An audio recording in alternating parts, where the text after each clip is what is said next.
What are you doing in my swamp? Hello everybody, this is Ogre and I'm going to be doing my review for the new movie, Passenger. So this movie is directed by Andre Overdell, and in this movie, a young couple witnesses a gruesome highway accident. They soon realize they did not leave the crash scene alone, as a demonic presence called the Passenger that won't stop until it claims them both, turns their van life into a complete and total nightmare. So I was surprised at how much I was able to enjoy this movie. I'd heard a lot of bad things about it going in, so I went in with really low expectations and everything. And I will say the story isn't the strongest, but I still had a good enough time with it and everything. I thought it was an okay one time watching the movie theater and everything. I like the main characters of Maddie and Tyler. I think they're likable and everything, and Lou LaBelle and Jacob Scipio do a good job playing them. I think they fit the roles pretty well, and they have good chemistry with each other. I think the Passenger is a pretty cool entity, villain, and everything. It's not really anything that we haven't seen before. He's really reminiscent of something you would see in the Conjuring franchise and stuff, but he's okay. I think he's an okay villain. Melissa Leo was good in here too. She has a really small character role in here and everything. She's one of those character actresses that I've always really enjoyed every time she's in stuff that I've seen, which hasn't been a whole lot, but I've always enjoyed her as a character actress, and I thought she was good in here and everything. I just wish she would have had more to do and stuff. And there's a cool scene in here with a movie projector when they're watching the movie Roman Holiday that looks really awesome and everything. Like they're using it for lighting and stuff when they can't find lights in the woods and everything, and the way the projector's reflecting on the trees and stuff, and you can kind of see Audrey Hepburn or Gregory Peck's faces and stuff. It just looks really cool and eerie and stuff. That was probably the coolest visual thing in the movie and everything. And the score by Christopher Young is pretty good too. I wouldn't say it's anything to write home about or anything, but it's a pretty good score, and it fits this movie pretty well. The cinematography is pretty good in here too. I thought that was really one of the highlights of the movie and everything, is they did a good job with the cinematography and bringing an eerie atmosphere into the movie. Like, the movie does have a dreadful eerie atmosphere throughout the whole movie, and I do like that too. I also like how the opening scene ties into the main character's part of the story really well. They tie them together really well as well. And I like how Tyler doesn't do the cliche to being the husband that doesn't believe his wife and thinks that she's going crazy and stuff. They could have gone down that route, but instead he's like, he actually believes that something's wrong and everything, and he's kind of supportive and stuff, which is different for this type of movie and everything. But I like what they did with that. They kind of switched up the dynamics a little bit.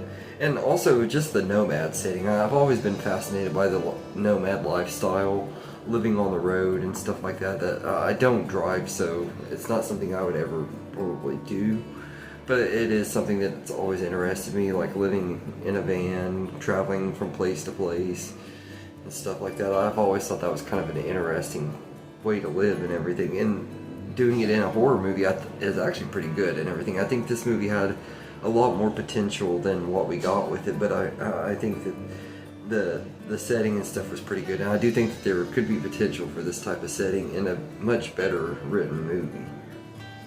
And everything. And while I did enjoy it for what it is, this isn't a super great movie.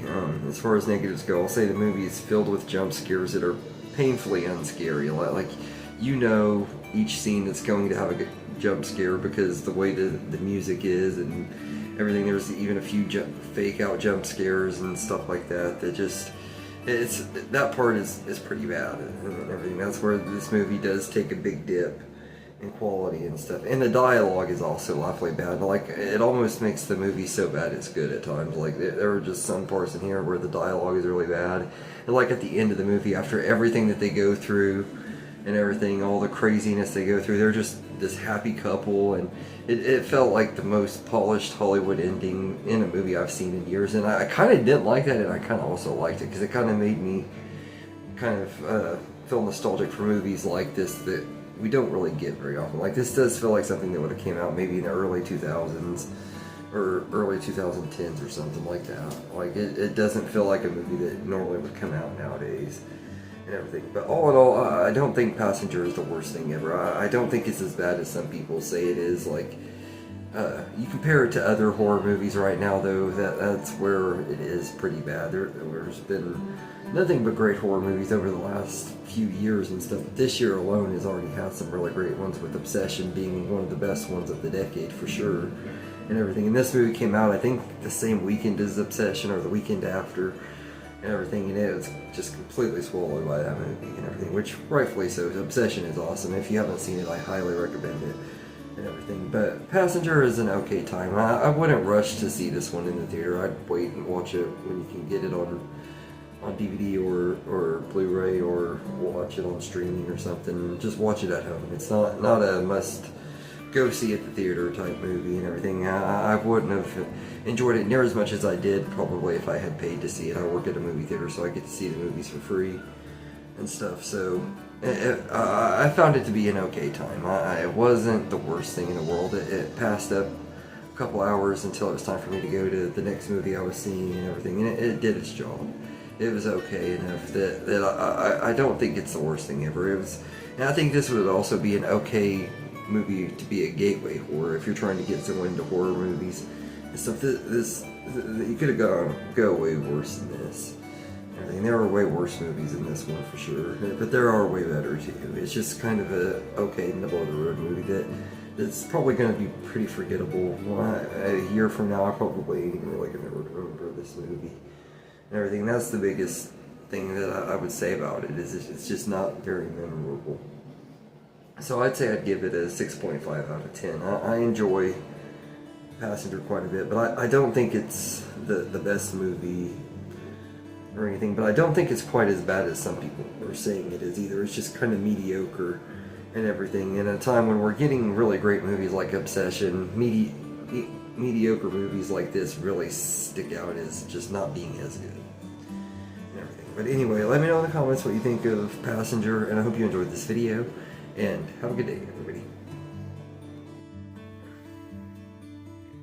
I just want to say thank you for watching this video and everything. I hope you enjoyed it, and if you did, please like and subscribe and share this video with your friends and get more people going, help the channel grow. I really appreciate it, and thank you all, and have a good day.